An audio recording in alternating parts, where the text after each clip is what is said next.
वो दौर जब सिनेमा सिर्फ मनोरंजन नहीं, एक एहसास हुआ करता था, जब पर्दे पर चलती तस्वीरें लोगों के दिलों में उतर जाया करती थीं और अभिनेता किसी सितारे से बढ़कर अपने जैसे लगते थे। उसी दौर में एक चेहरा उभरा, सादगी, मेहनत और ईमानदारी का प्रतीक, धर्मेंद्र उस पीढ़ी के हीरो थे जिन्होंने स्क्रीन पर किसी बनावटी छवि के बजाय आम आदमी की सच्चाई दिखाई। उन्होंने रोमांस को ज़मीन से जोड़ा, एक्शन को गरिमा दी और अपने सहज स्वभाव से सिनेमा के गोल्डन एरा की पहचान बन गए।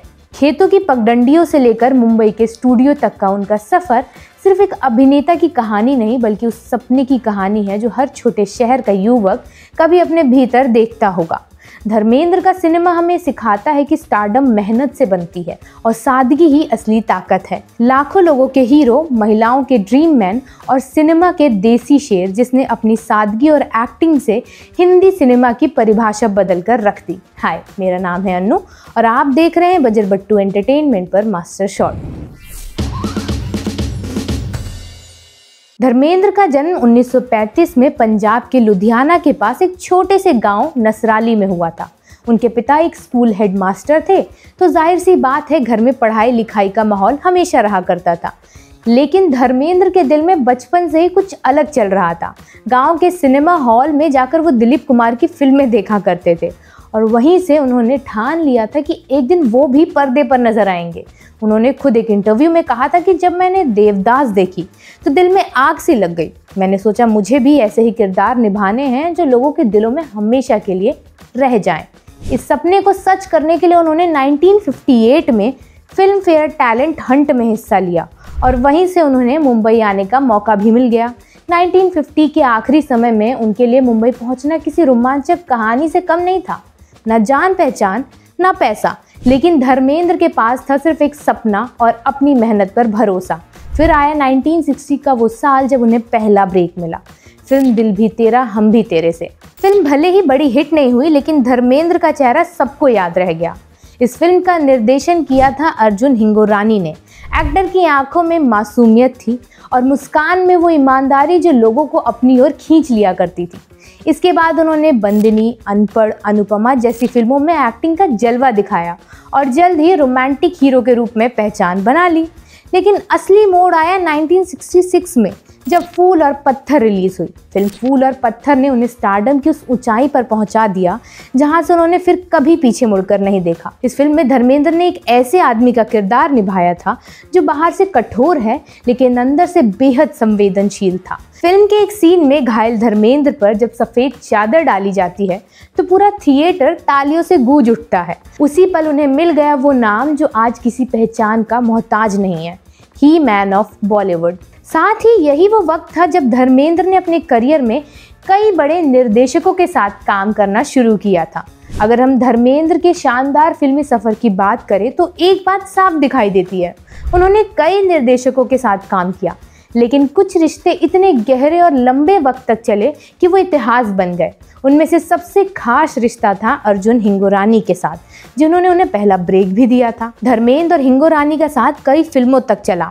कब, क्यों और कहाँ, कहानी किस्मत की और कातिलों के कातिल जैसी फिल्मों ने इस जोड़ी को बॉलीवुड की सबसे भरोसेमंद टीम में से एक बना दिया था। इसके अलावा धर्मेंद्र ने रमेश सिप्पी के साथ भी कई यादगार काम किए और यहीं से आया वो आइकॉनिक किरदार वीरू जो उन्होंने शोले में निभाया था। रमेश सिप्पी का विजन और धर्मेंद्र के स्क्रीन प्रेजेंस ने मिलकर ऐसा जादू निभाया कि आज भी बसंती इन कुत्तों के सामने मत नाचना जैसी लाइनें हमारी यादों में जिंदा हैं।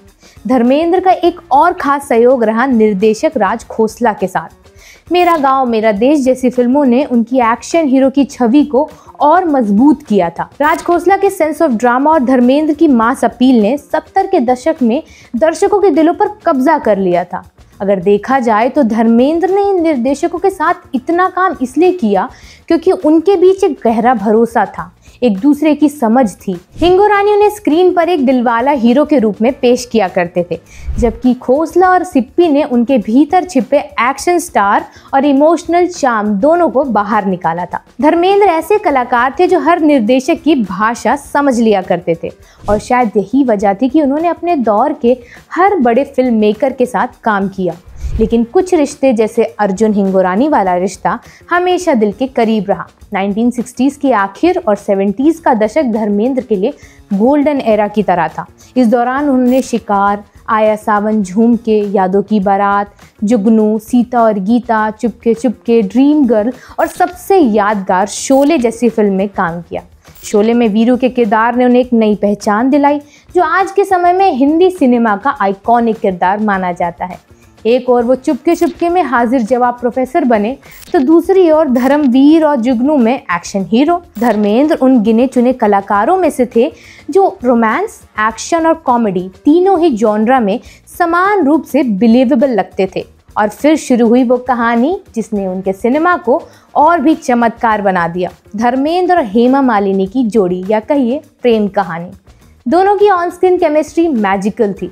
शोले, ड्रीम गर्ल, सीता और गीता, चरस, हर फिल्म में दर्शक बस यही सोचते थे कि ये दोनों असल ज़िंदगी में भी साथ ही हों तो अच्छा रहेगा, और किस्मत ने भी उनका साथ दिया। धर्मेंद्र और हेमा ने 1979 में शादी कर ली। हालांकि उस समय धर्मेंद्र पहले से शादीशुदा थे। उनकी पहली पत्नी प्रकाश कौर और उनके 4 बच्चे थे, सनी, बॉबी, अजीता और विजेता देओल। इस रिश्ते ने मीडिया में खूब चर्चा भी बटोरी थी, लेकिन धर्मेंद्र ने कभी अपने फैसले से मुंह नहीं मोड़ा। वो हमेशा कहते थे, मैंने किसी को धोखा नहीं दिया, मैंने सिर्फ प्यार किया। आज भी हेमा मालिनी के साथ उनका रिश्ता उतना ही मजबूत है और दोनों अपनी बेटियों ईशा और आहना के साथ बेहद घनिष्ठ से हैं। लेकिन हर चमकदार सफर की तरह धर्मेंद्र का जीवन भी विवादों से अछूता नहीं रहा। कभी शराब पीने को लेकर चर्चाएं हुई, तो कभी गुस्से में दिए बयान सुर्खियों में आए। फिर 2004 में जब उन्होंने राजनीति में कदम रखा और भाजपा से बीकानेर से सांसद बने, तो वो दौर उनके लिए नया था। लेकिन उन्होंने जल्दी ही महसूस किया कि राजनीति का खेल उनके बस का नहीं है। उन्होंने अपनी पॉलिटिकल जर्नी पर कहा था कि मुझे लोगों की सेवा करनी है, राजनीति नहीं। उनकी ईमानदारी और देसी सादगी हमेशा उनके व्यक्तित्व की पहचान रही। सोशल मीडिया पर आज भी वो अपनी फिल्मों और कलाकारों से जुड़े मोमेंट शेयर करते रहते हैं। कई बार तो वो कविताएं भी सुनाते हैं। उनकी एक लाइन बहुत मशहूर है, मैं आज भी वही गांव का धर्म हूँ जिसने बचपन में सिनेमा का सपना देखा था। धर्मेंद्र ने अपने जीवन में 250 से ज़्यादा फिल्में की हैं। वो उस पीढ़ी के एकमात्र सितारे हैं जिन्होंने राजेश खन्ना, अमिताभ बच्चन, जितेंद्र, विनोद खन्ना जैसे हर दिग्गज के साथ काम किया और अपनी जगह कायम रखी। उनका बॉक्स ऑफिस रिकॉर्ड भी काफ़ी अमेजिंग रहा है। वो कई सालों तक सबसे ज़्यादा हिट फिल्में देने वाले अभिनेता रहे।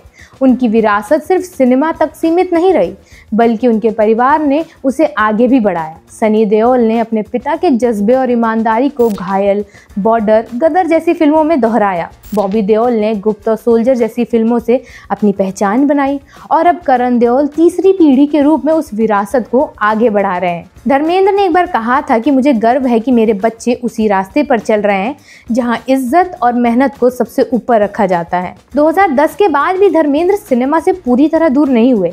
यमला पगला दीवाना मूवी में उन्होंने अपने बेटों के साथ दर्शकों को खूब हंसाया, और फिर 2023 में रॉकी और रानी की प्रेम कहानी में उन्होंने एक ऐसा किरदार निभाया जिसने सबको भावुक कर दिया। शबाना आजमी के साथ उनका सीन दर्शकों के लिए नॉस्टैल्जिया का पल था।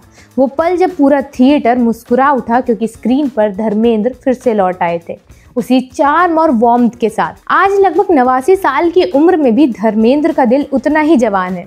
उन्होंने कभी किसी अवार्ड या शोहरत के पीछे भागने की कोशिश नहीं की। उनके लिए सबसे बड़ा अवार्ड हमेशा रहा लोगों का प्यार। धर्मेंद्र सिर्फ एक अभिनेता नहीं है, वो एक फीलिंग है। वो उस दौर की आत्मा है जब सिनेमा ईमानदार था, किरदार सच्चे थे और दिल से की गई मेहनत दर्शकों तक पहुंचती थी। अगर इस कहानी का कोई अंत होता भी है तो वो धर्मेंद्र पर नहीं रुकता, क्योंकि धर्मेंद्र कोई चैप्टर नहीं है, वो एक एहसास है जो हर पीढ़ी के दिल में जिंदा रहेगा। उनके डायलॉग्स भले वक्त के साथ पुराने हो गए हों, लेकिन उनकी सादगी, उनकी मुस्कान और उनका देसी दिल आज भी उतना ही नया लगता है।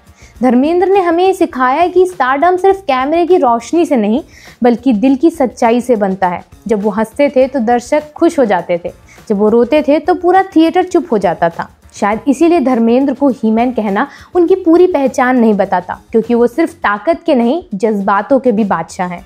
तो ये था उस शख्स के नाम जिसने पर्दे पर जज्बे को जज्बातों से जोड़ा और हमें सिखाया कि देसी रहकर भी कोई लेजेंड बन सकता है। धर्मेंद्र, वो नाम जो सिर्फ सुनने भर से एक मुस्कान ले आता है। मैं हूं अन्नू और आप देख रहे थे बजरबट्टू एंटरटेनमेंट पर मास्टर शॉट। अगली बार फिर मिलेंगे एक और ऐसे किस्से के साथ जो सिनेमा के दिल से निकला है।